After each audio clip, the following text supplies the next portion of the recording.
This Friday, Jamie Lee Curtis and Lindsay Lohan are back to switch things up in Disney's Freakier Friday. Totally. Yes. It's an absolute riot. Woo! And the only movie that can be described as So much weirder than the last time.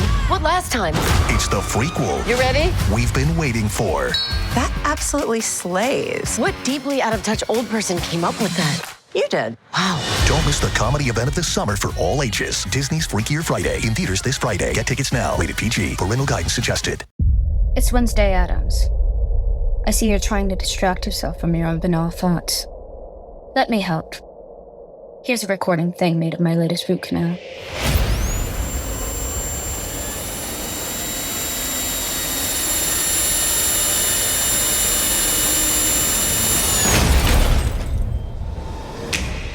Wednesday Season 2 is now playing, only on Netflix. Hey, it's Ryan Reynolds here from Mint Mobile. Now, I was looking for fun ways to tell you that Mint's offer of unlimited premium wireless for $15 a month is back. So I thought it would be fun if we made $15 bills. But it turns out that's very illegal. So there goes my big idea for the commercial. Give it a try at mintmobile.com/switch. Upfront payment of $45 for 3-month plan equivalent to $15 per month required. New customer offer for first 3 months only. Speed slow after 35 gigabytes if network's busy. Taxes and fees extra. See mintmobile.com. Pie in the Sky Media. This series contains adult language and descriptions of graphic violence throughout. Listener discretion is advised. So Newport is kind of like, it's been described as Beverly Hills by the sea. So it has all the money, all the fancy houses, only there's yachts there. You also have a section of Newport that it's called the Peninsula, where there's lower rent apartment buildings where surfers can live. So you've got students that are going to UCI mixed with some of the wealthiest people in the world on Lido Island and Balboa Island, and these beautiful homes with multi-million-dollar yachts. And it's this really odd mix of like bikinis and couture. You could have a Bentley at a red light right next to a broke kid with a surfboard under his arm on a bike going to the beach. Newport Beach in California. It's a unique place for another reason. All that opulence on display for the world to see. It can attract those who want to steal from those who, have a lot of money. And even beautiful places can be touched by terrifying, real-life things that go bump in the night. And serial killers, I don't want to take anything away from the victims on those cases that I did, because I dealt with 13 serial killers, and I mean, a grand total of probably 100 murder victims in those cases. But my God, I just never seen anything like this. Welcome back to Criminal Mischief with Carolyn and Brandon. You're listening to episode 122, Wanton Cruelty.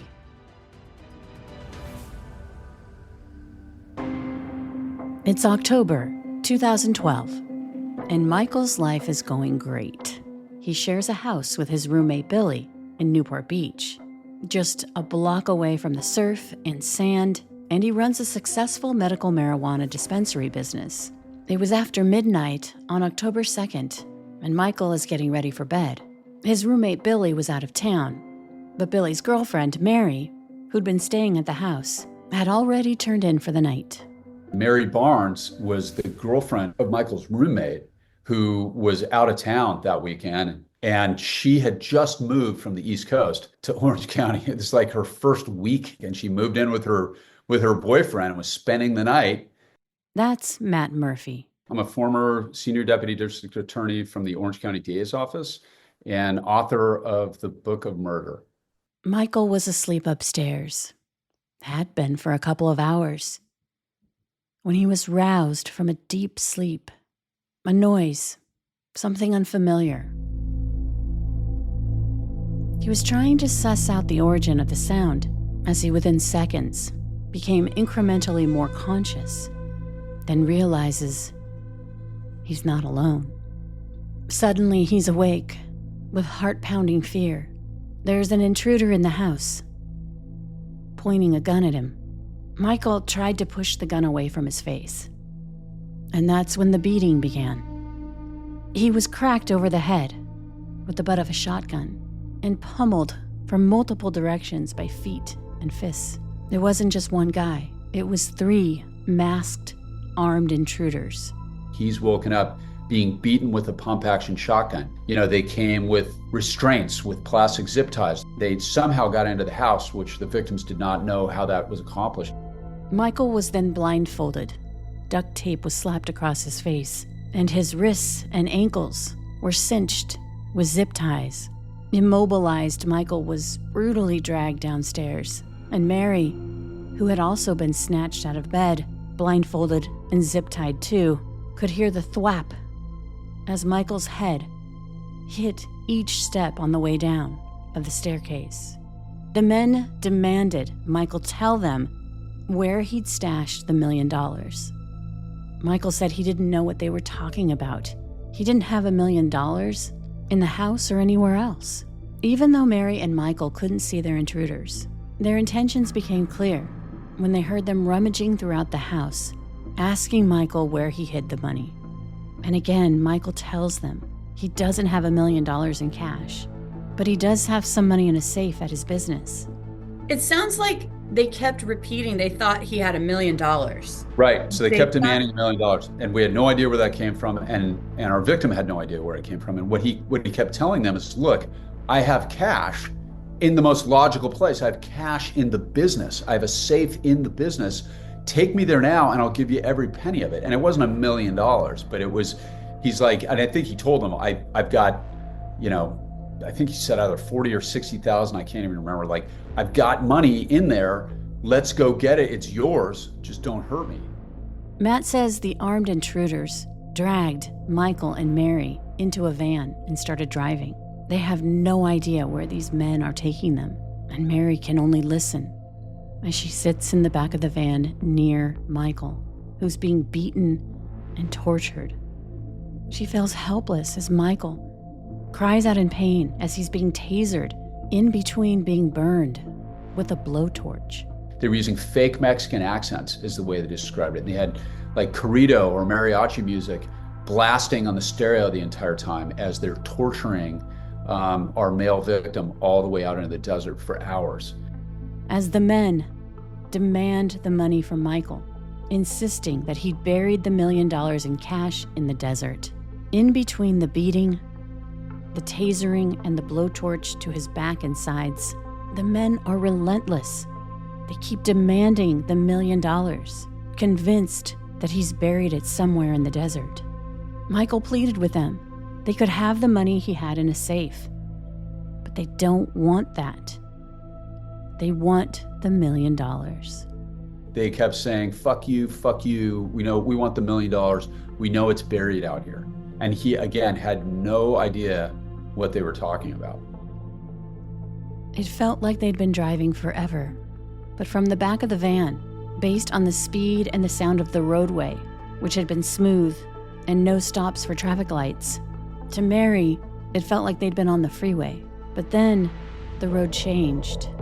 It was bumpy, with the sound of gravel crunching beneath the tires, at least until the van came to an abrupt stop. The door to the van slid open. Mary and Michael were dragged out of the back, the men still demanding the money, telling Michael they knew he had buried the cash in the desert. When they pulled Michael, helpless, zip-tied, blindfolded, and horribly beaten and tortured, into a desert gully, his pants inadvertently slid down to his knees. Mary didn't see it, but she could hear the shift in their captors' demeanors. She was still blindfolded, so she didn't see that one of the men stood on Michael's chest. By then, Michael, what he'd already gone through that night, the relentless beating and torture over the last 2 hours, and the indignity of lying there, blindfolded in the desert, zip-tied, his pants around his legs, exposed, the full weight of one of his captors who stood on his chest. Then he felt a zip tie being tightened around the base of his penis, heard the other men chant, "Do it! Do it!" And as he feels himself being mutilated, someone sings, back and forth, back and forth. And then the laughing, the sinister laughter. One of the most horrific things I saw in 26 years as a prosecutor, that they had cut off his penis. Michael hadn't lost consciousness, so he felt the glug, glug, glug as some kind of liquid was poured over him. He thought it was gasoline and that they were going to burn him alive. But the unmistakable smell of bleach floated in the desert air as the liquid seeped into his bare skin, his open wounds, like hellfire, forever searing the footprints from where he'd been stomped into his skin.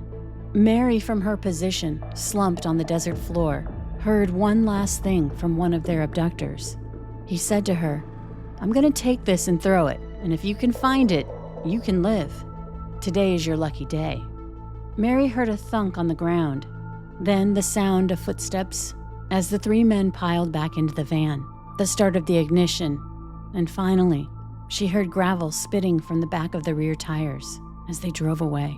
Mary's wrists and ankles were still zip-tied. She lifted her knees up to slide the blindfold up enough so she could see, and what she saw was a vast desert landscape that surrounded her. It was nearly sunrise, and she looked in the direction of where she'd heard that thunk, and there was just enough sunlight for Mary to see the glint of a knife's blade. She managed to crawl to it, and somehow was able to slice through the zip ties around her ankles.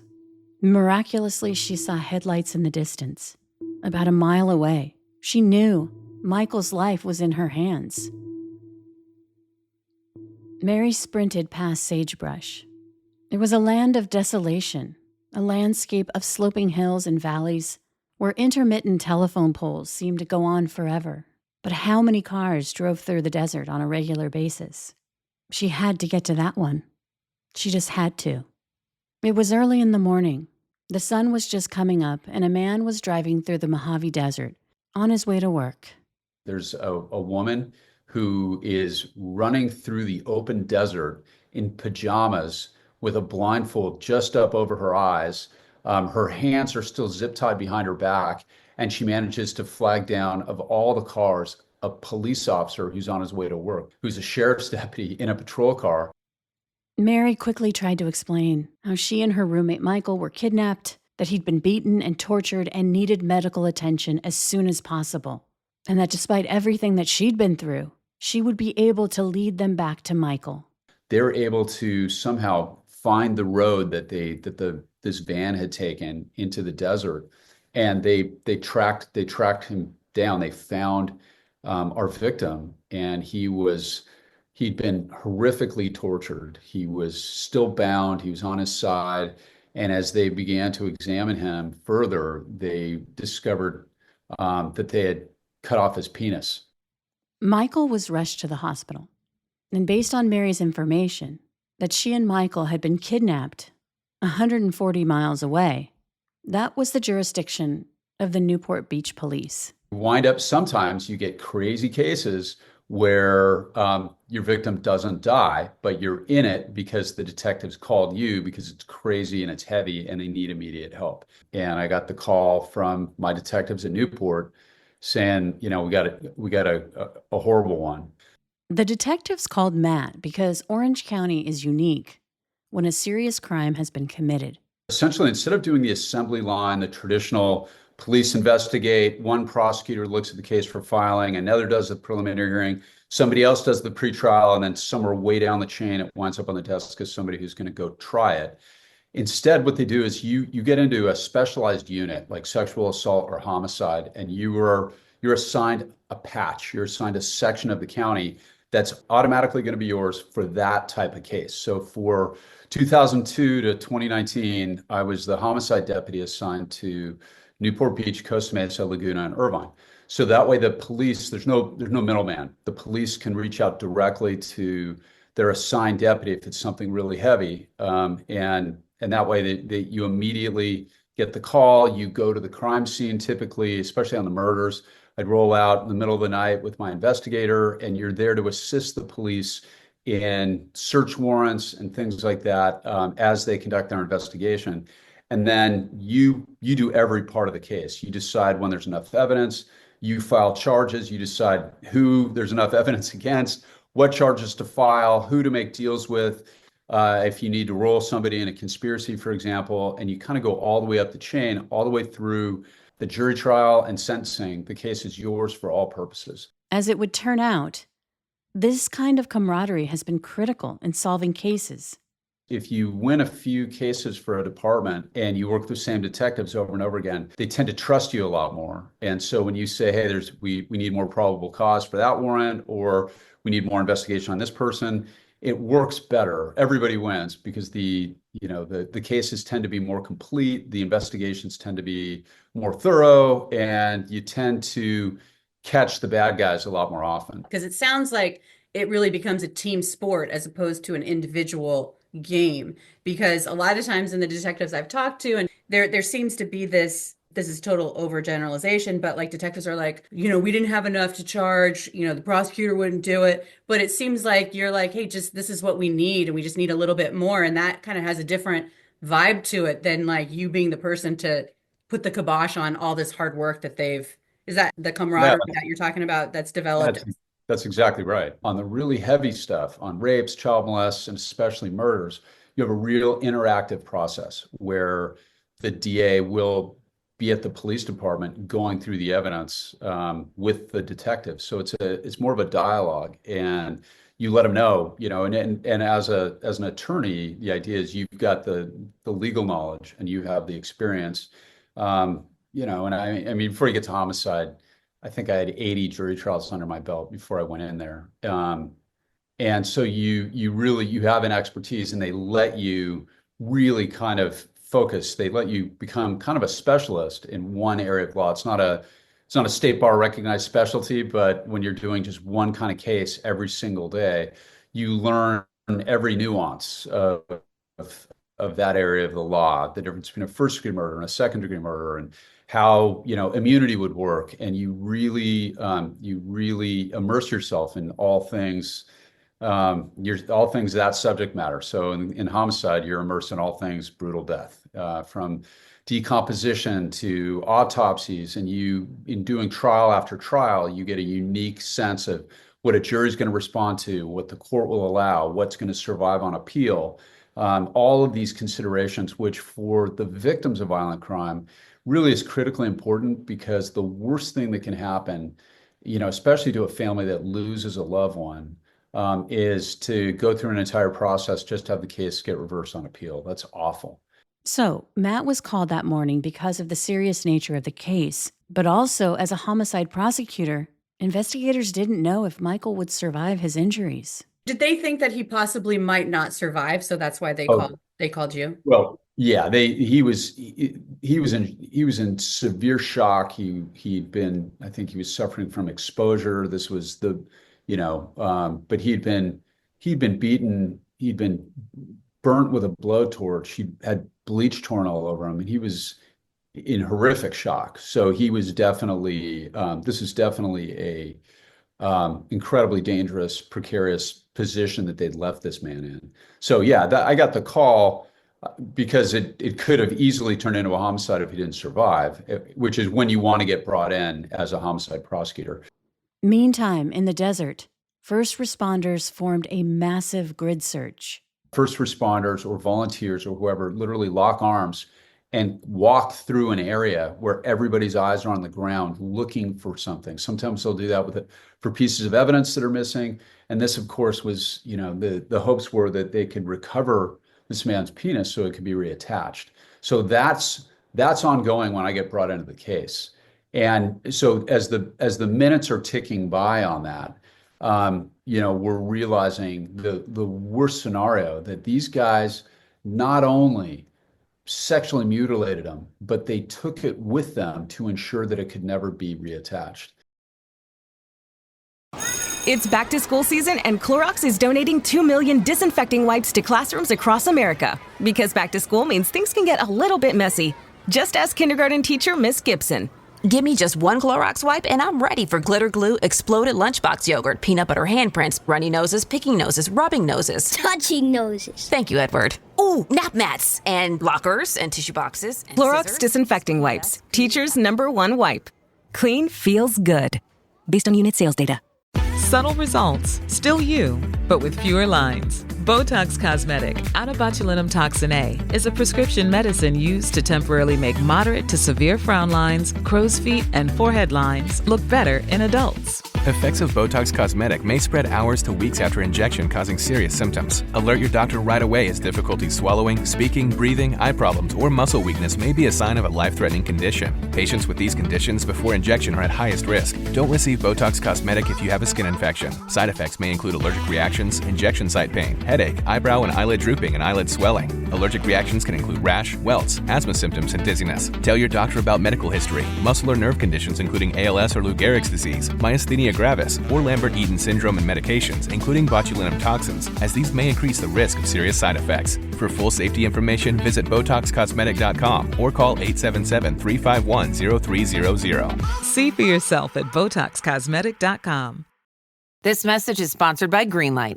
With school out, summer is the perfect time to teach our kids real-world money skills they'll use forever. Greenlight is a debit card and the #1 family finance and safety app used by millions of families, helping kids learn how to save, invest, and spend wisely. Parents can send their kids money and track their spending and saving, while kids build money confidence and skills in fun ways.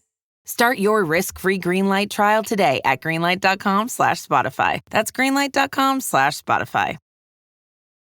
Investigators in Newport Beach went to Michael's home and began searching for clues. Inside the home, it was clear it was a very focused and violent scene. They found a bloody comforter and there was blood on the couch. But this was all Michael's blood. Remember, the intruders had worn gloves and masks, which meant it was highly unlikely that there would be physical evidence left behind by the suspects to help point them in the direction of who had done this. The why, even early on in the investigation, seemed pretty obvious. Money. The intruders clearly believed that Michael had $1 million in cash, either stashed in the house or in the desert. They wonder if this had been a home invasion robbery gone wrong. But Michael's sexual mutilation, while the others cheered on, felt personal. Another clue, and it was a big one, Michael's legal marijuana dispensary business was successful, which in 2012 was a problem. There's no provision for how the business would actually be conducted other than licensing and that they want taxes. Tons and tons of media about how great it was going to be and how it was going to increase the state coffers and blah, blah, blah, without anybody ever stopping to think that, hey, you know, this is still a federal crime. So the sale of medical marijuana was legal in California at the state level, but because it wasn't legal at a federal level, that meant banks didn't want any part of that business. So the F in the FDIC that we see on the front of every bank stands for federal, and the cultivation, distribution, or sale of marijuana is still a federal crime. So what that means is no banks will work with marijuana dispensaries, they were called back then. Now, I mean, now they're just, I guess the name may have survived a little bit. They're dispensaries. I think people still call them that, but basically weed shops. So at the end of every day, you have a pile of cash. It's an all cash business. People who buy it in bulk or buy it for a lot, I guess they have no particular desire for it to wind up on their bank card, but mostly it's just they can't bank. The businesses can't bank. There's no state banks, or at least there weren't in 2012, that they could use to properly record all these business transactions. So at the end of every day, you've got a pile of money. Now, that might sound like a good problem to have, but not when you fully understand the dynamics of this burgeoning legal weed business in 2012. When California began to take steps to make it towards the legalization of marijuana, legitimate business people wanted a piece of that action. So they came in and it's a completely different group. The effectiveness of legit weed sellers was having an effect on the bottom line of drug dealers who weren't happy about it. So basically you have this bizarre conflict where businesses coming in, the legalization of what are known as hydroponic grows or indoor water-based marijuana grows, it's so much more controlled. The level of THC is so high now in marijuana. And what happened is these guys would come in and they would honor their contracts and they would pay They would do their licenses, and they were properly, they would do everything right. They would pay their fees. They would pay people the fair wage. They would pay what they agreed to pay. And what that did is that put an incredible amount of pressure on the violent criminal element in the marijuana world. And it began lowering their margins and kind of squeezing them out. So you've got a bunch of crooks, basically, who are not shy of violence, who are getting, or their revenues drying up. And they've got these usurpers, they would almost view them, running these very successful businesses who at the end of every day have a pile of cash. As soon as Michael was able, investigators went to the hospital to interview him. The first interview with him, the very first question is, hey, who would want to do this to you? And he had no idea. And he's like, and basically it's like, I have not had an affair. I haven't slept with somebody's wife. I've paid all my bills. I'm properly licensed. I'm doing this right. And our victim very much was one of those business guys that came in. In fact, he didn't even use marijuana himself. So it's like he was one of the clean people doing it right. And, so he was talking within 12 hours, they were getting information from him, but essentially it was just a bunch of question marks. It was, I have no enemies. I have no idea who'd want to do this. I haven't ripped anybody off. I haven't done anything wrong. I have no idea. I didn't recognize any of the voices. I don't know. And that's where the investigation began. Mary's actions were heroic in getting help for Michael.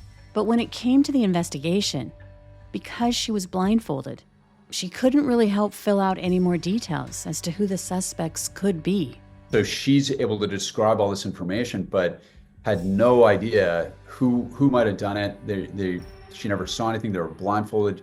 She never saw anybody's face. She had virtually nothing that could really help other than describe the horror of what they had gone through on this trip out to the desert.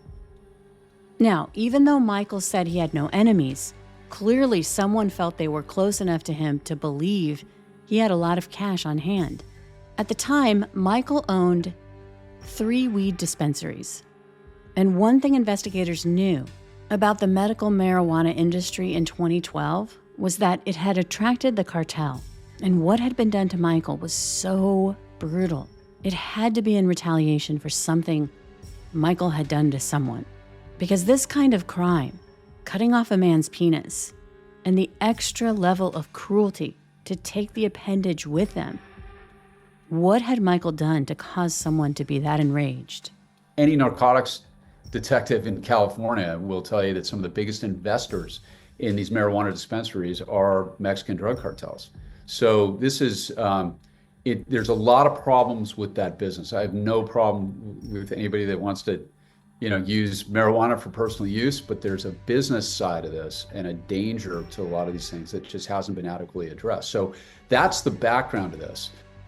Since investigators didn't have any physical evidence, like DNA, tying these suspects to the crime, they began to develop theories about who these men could potentially be. They appeared to be sophisticated because they'd gotten into the home undetected, poured bleach on Michael in what appeared to be an effort to get rid of any DNA evidence that might have been left on him. And they wore gloves and masks. But there was also this level of sadistic violence targeted towards Michael that felt outside of what criminals out to rob someone would do. You track back and you're thinking, why did this happen? The fact that Michael was the target, it seemed, because this seems like, it's a clue in and of itself. What would make someone want to do this? What did he do something to someone? This isn't something you just do in a smash and grab. I prosecuted 13 different cases where the defendant could be classified as a serial killer. Okay, and some of them were Rodney Alcala, who represented himself, also known as the dating game killer, or I had the Golden State Killer for a while. And both of those were horrific, depraved animals, essentially, that what they did was, disturbing. But this is when the information began coming in about this, and the woman, Mary Barnes, began describing what they were demanding. These guys were after money. So this wasn't like a depraved serial killer motivated by whatever motivates serial killers. This was an organized meticulous conspiracy where not only did they torture this poor guy, they did it and they decided that it's just, that's a different level of cruelty. So that you're talking about a young man and they removed his penis. So you're talking about somebody that has all the sexual drive, all the hormones, all the urges. He had a beautiful young fiance at the time, and they've sexually, essentially crippled this man for the rest of his life. And I mean, and yes, that is a different level. Without much to go on, they hit the neighborhood, hoping to find an eye or ear witness. Canvas is basically where you've kind of hit a dead end, and it's a due diligence thing where you just start knocking on doors.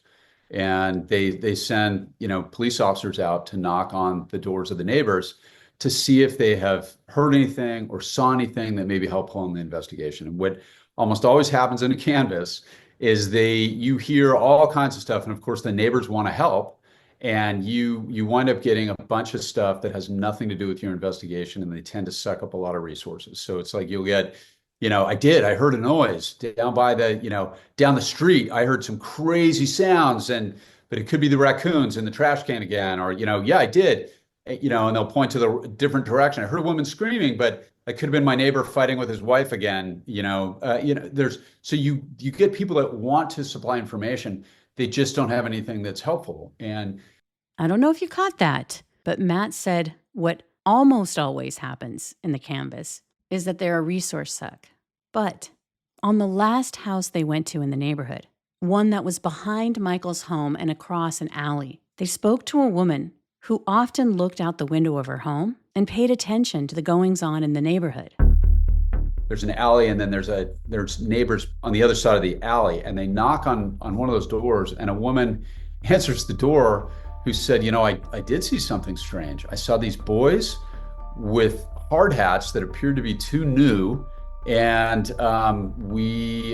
she's like, it didn't look right to me, and it was a white truck, and it had a dent on it, and they're like, please tell us you can give us some additional description. And she's like, well, I wrote the license plate down. Will that help? So that was one of those. How rare is that? Never happens. I mean, it just never happens. It never happens. And she wrote the license plate down of this truck. And, this was one of those breaks that, an investigation like this, I don't think we ever would have figured this out if it hadn't been for that. The neighbor also told police that she'd seen 3 men dressed like construction workers in that white truck, and she watched as they put a ladder up against Michael's house and went inside, but 2 of them never came back out. The license plate, when we ran it, it came back to a guy named Kyle Handley, and his license plate came right back to his house in Fountain Valley, California. They put surveillance on Kyle's home, and they found that he rarely left the house, and when he did, he seemed nervous. Investigators planned to have a uniformed police officer pull Kyle over for a traffic stop when a detective working the case goes up to his vehicle and says, "I'd like to talk to you about a home invasion in Newport Beach." It was at that point that Kyle's face drained of color. He started immediately sweating and asked for a lawyer. A search warrant was approved for Kyle's house. They found multiple receipts for hydroponic supplies, and the attic was outfitted to grow marijuana. Investigators also have a search warrant for his white truck, the one with the big dent on the side that the neighbor had identified. First thing they do when they open the truck is they smell the overpowering odor of bleach. They get in, they find a sweatshirt of his with little, it looks like bleach drops. Like splash. And like as if it has been splashed with bleach. They find zip ties in the house, very consistent with the ones that were used to tie up Michael and Mary.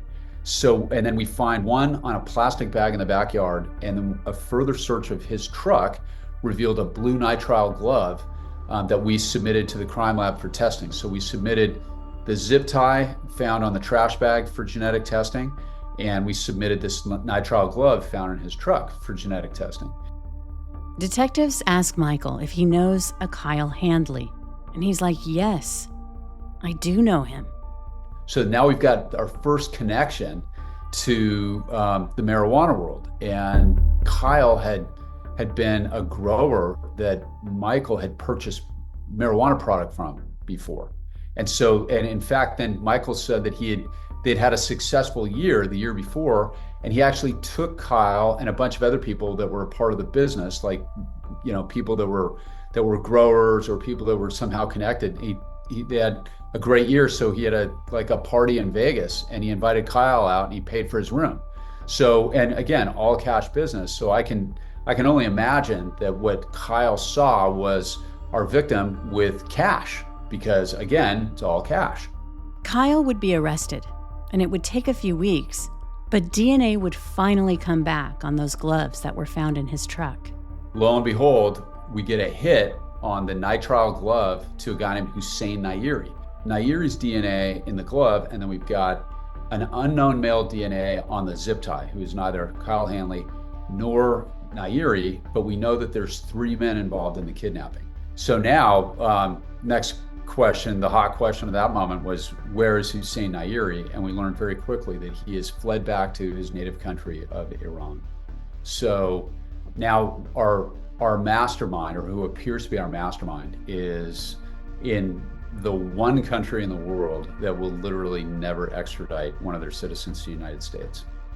Next time on Criminal Mischief with Carolyn and Brandon, part 2 of Wanton Cruelty. When it all seemed hopeless, a light bulb moment would change everything. So she shows up and basically signs a form indicating that she is aware of all the contents and they belong to her, and she's essentially signs a document indicating that she was a full-blown co-conspirator, based on, and they had her read it right in front of them. And so that was a checkmate move. Was that who orchestrated that? Because that's really powerful to get her to flip. Yeah, really, really good detectives and really good police work. Up next, Criminal Mischief bonus content. Here, my co-host Brandon Morgan and I discuss the case in more detail. And hey, guess what? We're on YouTube. So please go check us out and subscribe to the show. And as always, thanks for listening. From Cloud 10, Criminal Mischief is a pie-in-the-sky production recorded in the beautiful Pacific Northwest. We're produced by Brandon Morgan and myself, music by Soundstripe. I'm Carolyn Osorio, your writer and host.